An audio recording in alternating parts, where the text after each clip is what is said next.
Buckle up, everyone. We're diving head first into a Champions League showdown that has all the makings of an instant classic. Atletico Madrid Versus Bayer Leverkusen. stakes. Sahi. We're talking a fight for a spot in the knockout stages, folks. But here's the thing. This is so much more than just a win or a loss. Oh, absolutely. We're talking tactical battles. Historical trends. And players who could become legends. Yeah. Or, Let's just say, not have their best night. Right. We might even uncover a stat or two that'll blow your mind. Buckle up is right. To set the stage a bit, we're in the final stretch of the group stage. 2 rounds left. Atletico, they're aiming to lock down a top 8 finish. But Leverkusen, they're breathing down their necks, just 1 point behind. And you mentioned something about contrasting form.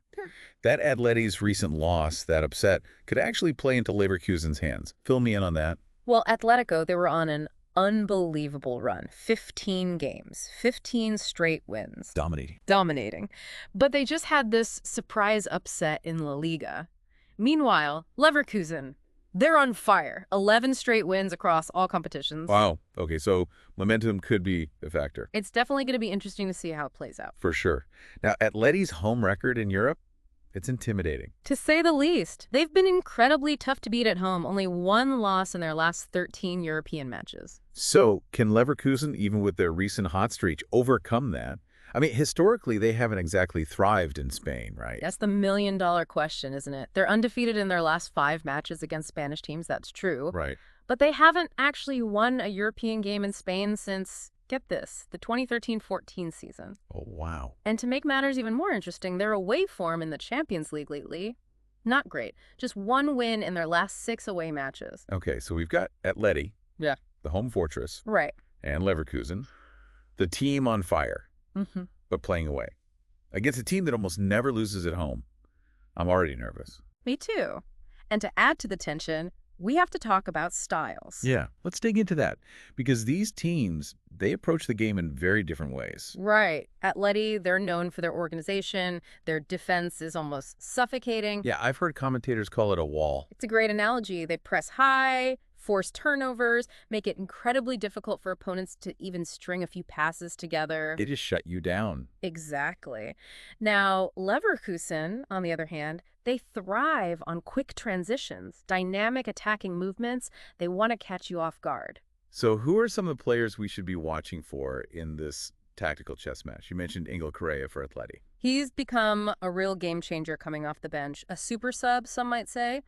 Scored some crucial goals late in games, especially in the Champions League. Interesting. So he's the guy who can exploit a tired defense. Exactly. Fresh legs, clinical finishing. He's definitely someone to watch. Now, on the Leverkusen side, you highlighted Alejandro Grimaldo as a potential early threat. But I'm looking at his stats, and it seems like he hasn't performed as well on the road in the Champions League. You're absolutely right. That's a great point. Do you think he can shake off those away game jitters, especially in such a hostile environment? Well, that's the question, isn't it? His ability to score early goals, often within the first 35 minutes, is undeniable. But can he replicate that form against a team like Atleti on their home turf? It's a tough ask. It's going to be fascinating to see how he handles the pressure. Now, before we wrap up, there's one trend I found really intriguing. More goals have been scored in the second half than the first in 3 of the last 4 matches between these two teams. Oh, that's a good one. I hadn't noticed that. What do you make of that? Late game fireworks. I think it speaks to how these teams match up. Atleti's defensive style often leads to tight, low-scoring first halves.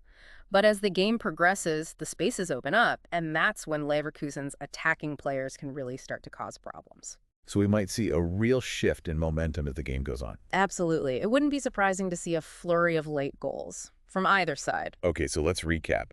We've got Atleti, the defensive masters, looking to bounce back from a shock defeat, and Leverkusen, riding a waves of wins, but facing a historically tough challenge in Spain. And we can't forget those potential game changers, Correa and Grimaldo. Right, plus that trend towards late goals. All signs point to a dramatic finish, no matter what happens. Absolutely.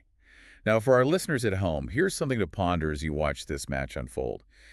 Given Leverkusen's recent dominance, but also Atleti's historically strong home record in Europe, which team's strength will ultimately prove decisive? Will it be a high-scoring back-and-forth affair?